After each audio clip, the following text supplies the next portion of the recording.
नेता प्रतिपक्ष तेजस्वी यादव और राष्ट्रीय जनता दल के भ्रामक एवं निराधार आरोपों पर माननीय उप मुख्यमंत्री श्री विजय कुमार सिन्हा की प्रतिक्रिया। डिप्टी सीएम विजय कुमार सिन्हा ने नेता प्रतिपक्ष तेजस्वी यादव पर भ्रष्टाचार के गंभीर आरोप लगाए। डिप्टी सीएम ने कहा है कि तेजस्वी यादव के डिप्टी सीएम रहने के कार्यकाल के दौरान 26 करोड़ की अवैध निकासी की गई है। उन्होंने खुलासा किया है इस मामले पर तेजस्वी यादव जब आप देने के बदले आरोप प्रत्यारोप लगा रहे हैं, ये जायज नहीं है। उन्होंने कहा कि जो भी आरोप है उसके लिए तेजस्वी यादव न्यायालय का दरवाजा भी खटखटा सकते हैं, लेकिन ये गलत बयानी करना उचित नहीं है। विजय कुमार सिन्हा ने ये भी कहा कि तेजस्वी यादव भाजपा पर परिवारवाद का आरोप लगाते हैं, जबकि वह खुद दो पूर्व मुख्यमंत्री के पुत्र है। ऐसे में परिवारवाद का दूसरे लोगों का आरोप लगाना सही नहीं है। भाजपा ऐसी पार्टी है जहां पार्टी का सामूहिक निर्णय चलता है, यहां परिवारवाद नहीं है। आप भी सुने डिप्टी सीएम विजय कुमार सिन्हा ने और क्या कहा। विपक्ष हमेशा राज करेगा, मेरा बेटा बाली सामंती सोच के प्रतिनिधित्व बनेगा, इस मानसिकता से निकल नहीं रहे हैं। वे बेलगाम गैर जिम्मेदार शहजादे की तरह आचरण भी करते हैं। न उनके पास तथ्य है न ही तर्क है।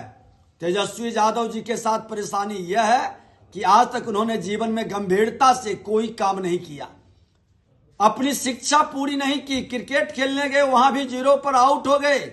अब राजनीति में आए हैं तो राजद का लालटेन भी पूरी तरह से बुझा करके जाएंगे।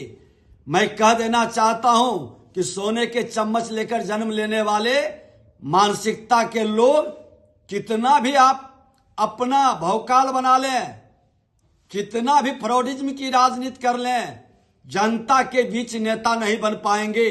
उन्होंने कहा था कि बिहार विधानसभा में 6,000 रुपये का मामला भोजन का जो हुआ था उठाए थे प्रधानमंत्री जी, और के कार्यक्रम में मुझे बदनाम करने का प्रयास। तो उनको शायद पता नहीं है कि इसका 1791 प्लेट का 525 रुपये प्लेट वो दिया गया है। उसका कागज मेरे पास है। शायद विधानसभा में इतना से कम पर कभी भोजन नहीं हुआ है। ये कागज है, ये प्रमाण है।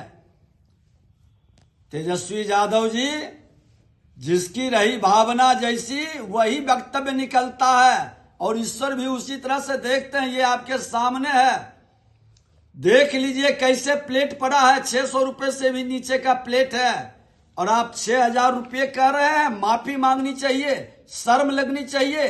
अरे हमने तो पथ निर्माण विभाग के अंदर सोशल मीडिया के माध्यम से ही हमें ही बदनाम करने का किसी ने खेल खेला है। हमने जांच में दिया और जांच में जो तथ्य आया कि तेजस्वी यादव जी जब मंत्री थे उसी पीरियड में आपका कैरेज एक्स्ट्रा कैरेज का भुगतान किया गया है। आप मंत्री थे या नहीं, स्पष्ट बताइए। आप इसी तरह से आपका पीएस प्रीतम का जब मामला उठाए थे पेपर लीक में, उस समय भी इधर उधर बात करके बरगलाने का प्रयास किए। और जहां तक नकली दवा के हमारे परिवार के लोग करते हैं, ये 71 से आपके पिताजी भी पूरी ताकत आजमा लिए थे। सारे बीसीडीए के जितने ऑफिस बेरर थे जेल भेजे थे, कुछ नहीं मिला था। आपके पिता की जमींदारी भी खत्म हो गई थी। बिहार की जनता आपका विश्वसनीयता, ताकत है तो आप लगा लीजिए।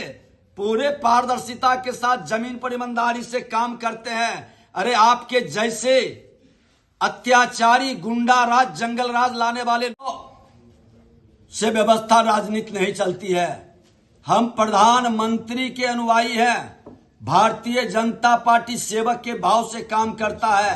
कोई रानी के पेट से राजा राजकुमार पैदा नहीं हुआ है, इसलिए उनकी बातों का हम गंभीरता से नहीं लेते।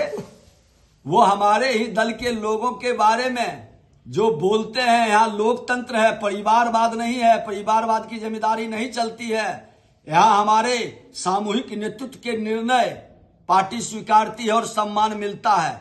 इसलिए आप चिंता न करें, आप भ्रष्टाचार अपराध से अपने पार्टी को मुक्त करें, बिहार को मुक्त करें, बिहार को कलंकित करने का अब प्रयास न करें। इसके प्रधानमंत्री नरेंद्र मोदी जी ने साफ शब्दों में कहा है कि जो जाति के जहर के लहर के कहर से बिहार और देश को बर्बाद करने का खेल राजद कांग्रेस के लोगों ने किया है, अब 21वीं सदी का विकसित भारत बनाने का, गरीबों के हित में काम करने का, युवा, महिला, किसान को प्राथमिकता देने का और विकसित भारत के लिए आत्मनिर्भर स्वाभिमानी भारत की ओर कदम बढ़ाने का बजट आएगा और इस बजट से हर भारतीय गौरवान्वित होगा, लाभान्वित होगा।